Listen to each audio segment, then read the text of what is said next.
Julius Kambarage Nyerere was born on April 13, 1922 in Butiama, Tanganyika, to a local Zanaki chief called Nyerere Burito.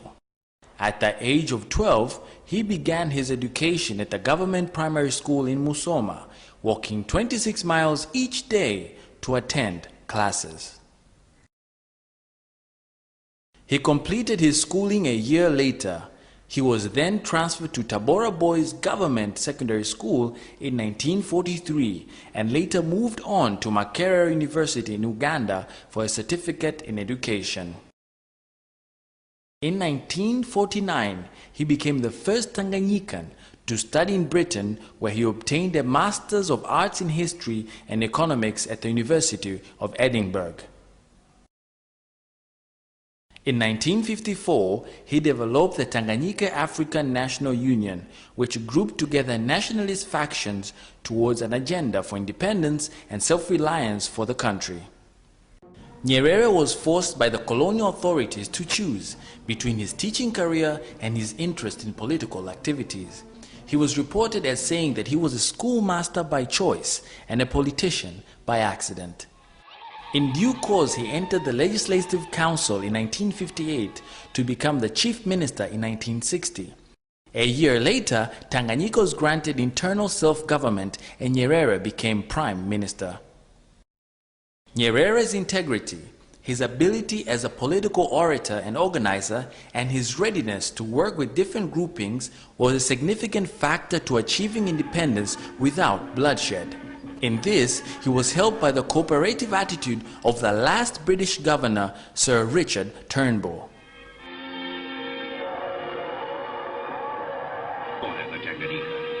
God Save the Queen would be replaced by God Bless Africa.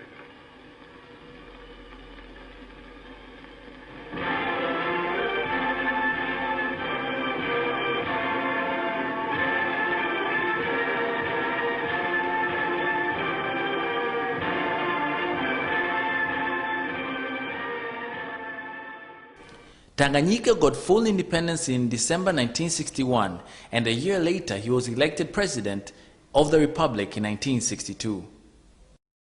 Head of a state is a head of a state. If you cough, people say that fellow's coughing, and then you are advised as head of a state, and you are. During his political career, Nyerere grew to become one of the most respected and a leading figure in Africa through his messages of peace, unity, and his commitment to the liberation of the African people. He was instrumental in the creation of the Organization of African Unity and made his country the headquarters of the liberation movements in the continent. Nyerere believed in the gradual approach of the African unity through regional blocs. He was so determined to build the East African Federation that he offered to delay the independence of Tanganyika so that the three East African countries, Kenya, Uganda, and Tanganyika, would attain independence on the same day as a collective entity in order to unite under one government. Unfortunately, the leaders in the other two countries did not reciprocate his feelings. Nyerere never gave up. In 1964, he engineered the Union of Tanganyika and Zanzibar, the first such union of independent countries on the African continent, and he remained committed to the goal of African unity on a continental scale until his last days. The East Africa Community was founded in 1967 as an economic association of East African countries. It began with a declaration of intent between Kenya, Tanzania, and Uganda to improve trade, communications, and economic development. Due to political differences and foreign interference, the community broke in 1977. However, a new East African community, which includes Tanzania, Kenya, and Uganda, was officially relaunched in 1999 in Tanzania's northern town of Arusha. A few years later, Burundi and Rwanda also joined. As president, Nyerere had to steer a difficult course. By the late 1970s, Tanzania was one of the world's poorest countries. Like many others, it was suffering from a severe foreign debt, a decrease in foreign aid. the emerging of classes of the haves and the poor concerned him. Instead of leaders becoming servants, they developed the appetite for wealth. This led to Nyerere to come with a new policy to correct the growing gap.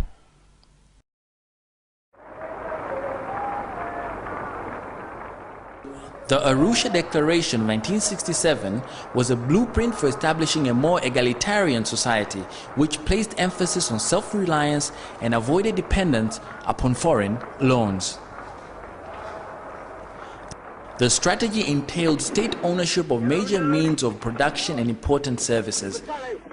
Consequently, commercial banks, mills, commercial farms, and leading import and export houses were nationalized. More importantly, he introduced the leadership code. Nyerere, who was fondly known as Mwalimu, the teacher, argued that Tanzania had to move from being a nation of individual peasant producers, adopting the incentives and the ethics of the capitalist system. Instead, gradually building a nation of Ujamaa villages where the people would cooperate directly in small groups, which would further produce and equally share the benefits. We collectivized agriculture in Tanzania. We never did. There are a bunch of fools who keep saying, you collectivized agriculture and that is why. We never did. And the Arusha Declaration states very clearly that if you are going to build socialism, it has to be voluntary. And we define a Ujamaa village, we say it's a village where people live together, work together for the common good. They cannot live together, work together for the common good if you are going to force them. They won't work together. So that is the first thing. We have not tried to force collectivization. Never. There was never a movement of forcing people to put their farms together and work together. So you have to persuade. And since you are persuading people, we envisaged from the very beginning that it was going to take a long time. And it's a process, and it's a process. We can take you now to villages in Tanzania where there is complete collectivization. Complete. Voluntary and complete. And we can take you to areas, villages, most of them in Tanzania, where there is very little collectivization. Most of the peasants are still working on their own farms. Fine, we have no problem. What we want is to help the peasant on his plot, to produce the maximum, and we realize beyond that they will have to cooperate. They'll have to cooperate together. Julius Nyerere believed in the people-centered socialism. Humanness in its fullest sense rather than wealth creation must come first. Societies became better places through the development of people. The policy focus was on human development and self-reliance, which brought some success in key areas, notably in health, education, and political identity. He believed that for long the economy of Tanzania would depend on agriculture and animal husbandry as a means by which Tanzanians could live without depending on foreign assistance if they used their land properly. Land was the basis of human life, and all Tanzanians would use it as a valuable investment for future development. The government endeavored to see to it that it was being used for the benefit of the whole nation and not for the benefit of one individual or just a few people. It was the responsibility of the government and the cooperative societies to see to it that the people got the necessary tools, training, and leadership in modern methods of agriculture. To implement the policy of self-reliance effectively, the people had to be taught the meaning of self-reliance and its practice to become self-sufficient in food, shelter, and reliable social services. So we built our leader, deliberately we build up our leader, and he also becomes this symbol of the new order. This is a dilemma of this movement. Sometimes you build the leader to the extent that at the end, when you think you have become free, the fellow has become so powerful you don't know what to do with him. It's inevitable. We don't know how you do it. Then apart from this, from the fact that we build this actually during the movement itself, the traditions are such that power is understood in our own countries in terms of the individual. It used to be the chief, then it became the governor. Colonialism didn't help us very much in building institutions. It's only now that we are trying to build institutions, to institutionalize government, to make it collective. What is a cabinet to us? You talk traditionally the idea of a cabinet government. But my university professors here understand it. But what is the idea of a cabinet government to the population here? By the mid-1970s, the Tanzanian economy began to falter rapidly as a result of the rapid decline in exports and Tanzania's inability to import even the most basic commodities. Foreign aid decreased, with IMF imposing conditionalities and the increased demand to repay loans. The economy was affected adversely by the oil shocks of the 1970s, by drought, and the war against the dictatorship of Idi Amin in Uganda also hit the economy of Tanzania. The IMF is no longer being used for the purposes for which it was founded. It was founded at the end of the First World War by the developed countries, basically, frankly, by the United States and Britain. They are the founders, and until now, they are the controllers, quite frankly. They are the ones who have to decide what the organization is going to do. It was intended to be an instrument to avoid the economic problems that beset the developed world after in between the wars, after the First World War. That was their purpose. We were not there. India was not there. The so-called Third World was not there. That organized, the Bretton Woods instruments were never intended for the Third World. They were intended to deal with the problems of the First World. I think the difference between myself and some of my colleagues is that I say so. I'm saying so. The IMF, the conditions of the IMF as they are, they're very rough for the poor countries. And I'm saying they're enough. Of late, there is a new condition. And this is of late. It's not in the charter of the IMF. It's a new conditionality. It's the whispers more than whispers. If you don't have an agreement with the IMF, we will not give you aid. This is terrible. The IMF, I'm saying, has now abandoned the purpose for which it was established. It was not a conspiracy. The way it is being used against us is not a conspiracy in the sense that it was founded to deal with our problems. It never was founded to deal with our problems. But in the course of time, it was discovered that it's very useful. It's a very good instrument of controlling the economies of the Third World, of changing the policy, the direction of policies of the Third World countries. It's a good instrument that can be used. And this is what it's being used for now. It's an instrument of control. It's an instrument of destabilization of the Third World. And so I say so, because it's a fact. This is what is happening. And I'm saying to Africa, please watch out. Watch out. See what has happened when a country has signed an agreement with IMF. You see what has happened.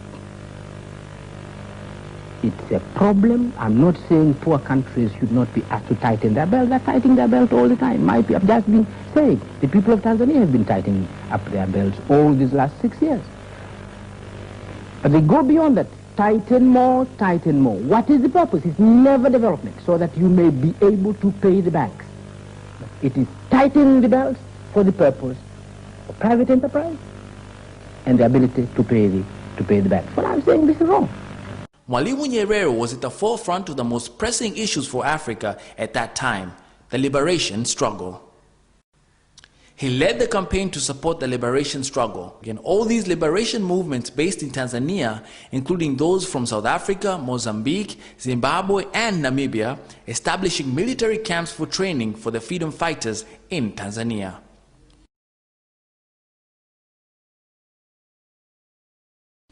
Apart from the political fight in the international arena, Tanzania was also host to hundreds of thousands of refugees from many of these countries, including the ethnic torn countries of Burundi and Rwanda. The assistance provided by Tanzania did not stop at giving refuge and the military training. Mwalimu also worked hard to bring the various factions of the liberation movements together, even before total independence. In South Africa, apartheid had taken a tight grip. Anti-apartheid leaders, Nelson Mandela among many more, were in prison. Those young leaders who emerged later, such as Steve Biko, were murdered. Tanzania led the struggle for dismantling of the apartheid and for the release of Nelson Mandela. The activist role of Nyerere played in advocating the welfare of Africans. He was invited to address the first post-apartheid parliament in South Africa after the regime was voted off by overwhelming votes. About Africa south of the Sahara. You are isolated from the centers of power. There is no internal problem, there is no internal urge in the United States or in Europe or in Japan to help Africa. None. And I think to some extent the age of imperialism has gone. So you could easily be forgotten.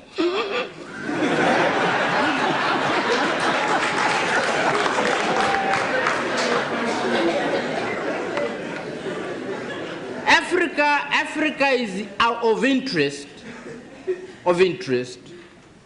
when we are killing one another. We arouse a lot of interest. If we want to appear in European on European television, we can cause more trouble somewhere.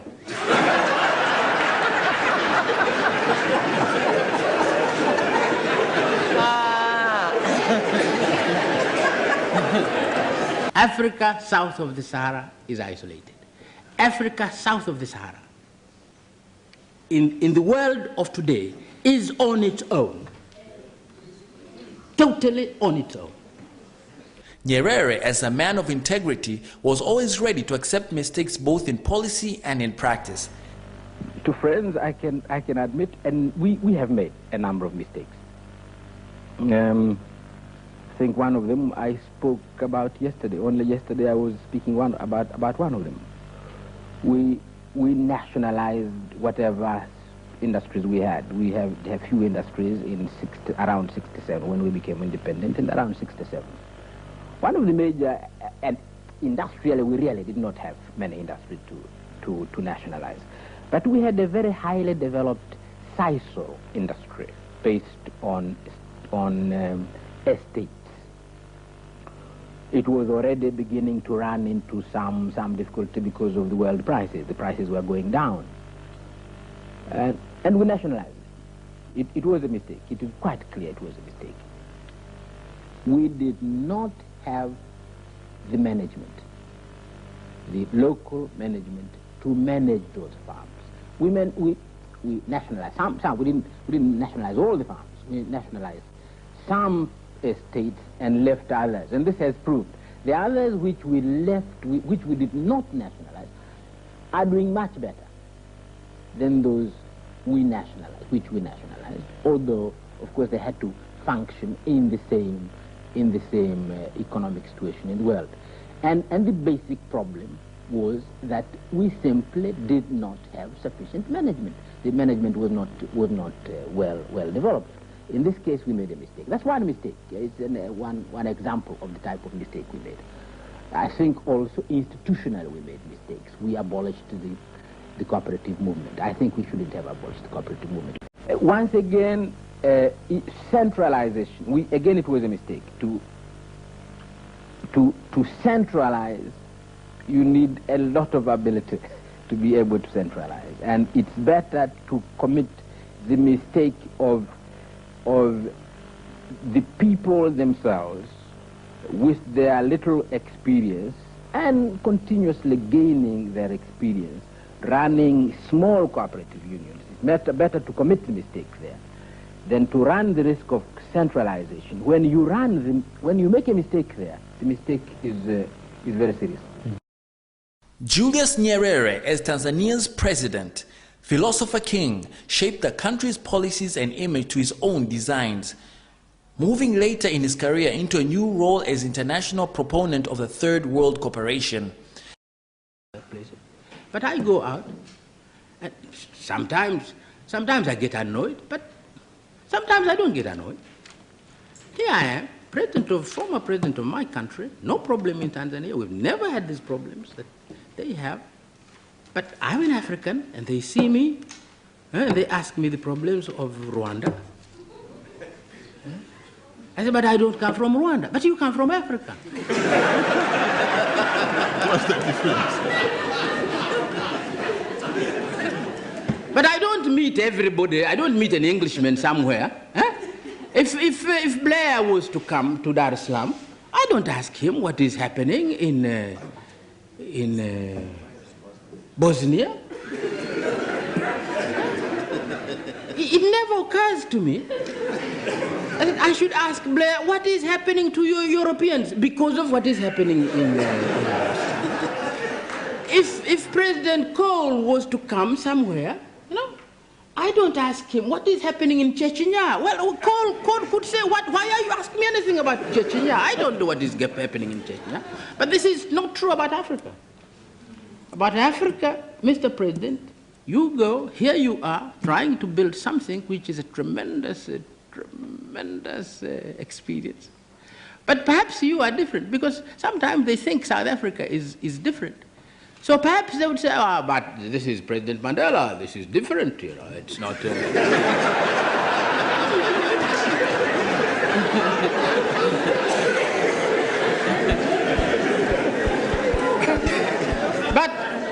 But for the likes of me, no, I'm an African.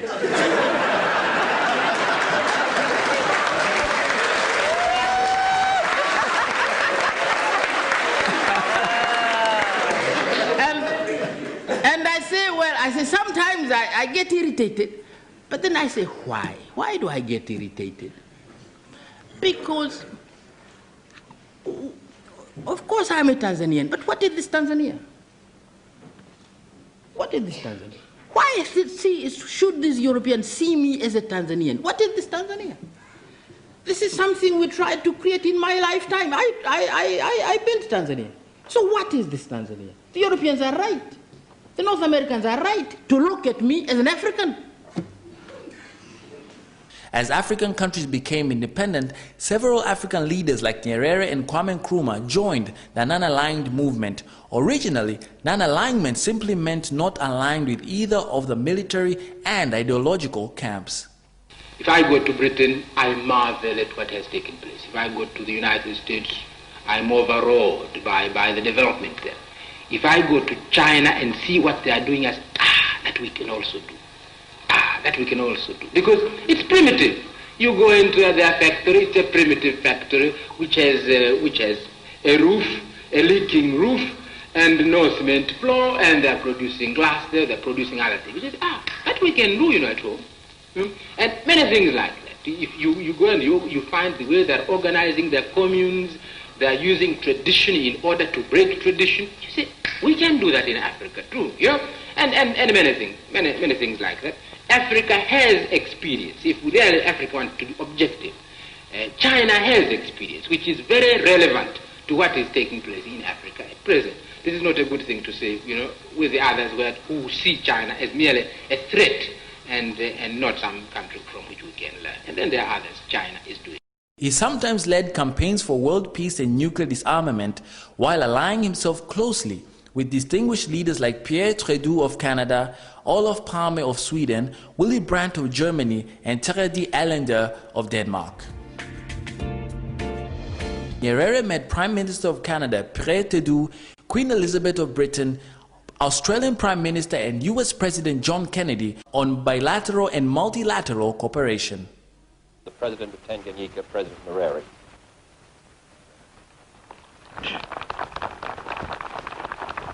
I always associate the United States with freedom.